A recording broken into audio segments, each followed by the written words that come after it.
Welcome! If you're tired of hearing that notification sound every time a stream stops on Discord, you're in the right place. Today, I'll show you exactly how to disable the stream stopped notification sound in the latest version of the Discord app on your PC.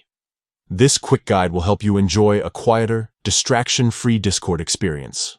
Let's dive right in. First, make sure your Discord app is open on your computer. If it's not already running, go ahead and launch it now. Once Discord is up, look towards the bottom left corner of the window. You'll see your profile picture and username. Right next to them, there's a small gear icon.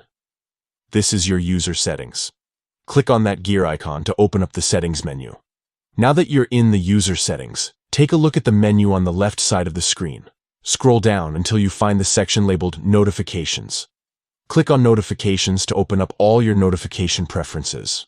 Inside the notification settings, you'll see a section called Sounds. This is where Discord lets you customize which events play sounds and which ones stay silent.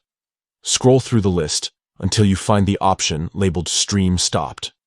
By default, this is usually enabled, which means you'll hear a sound every time someone's stream ends in your server. To turn this off, simply click the toggle switch next to Stream Stopped. When the switch turns gray, you've successfully disabled the notification sound. That's it. You won't hear that alert anymore when a stream stops in Discord. If you ever want to re-enable the sound, just come back to the same place and switch it back on. Customizing your Discord notifications is a great way to keep your workspace or gaming sessions peaceful and focused. Thanks for watching. If you found this tutorial helpful, don't forget to like and subscribe for more easy tech tips. See you in the next one.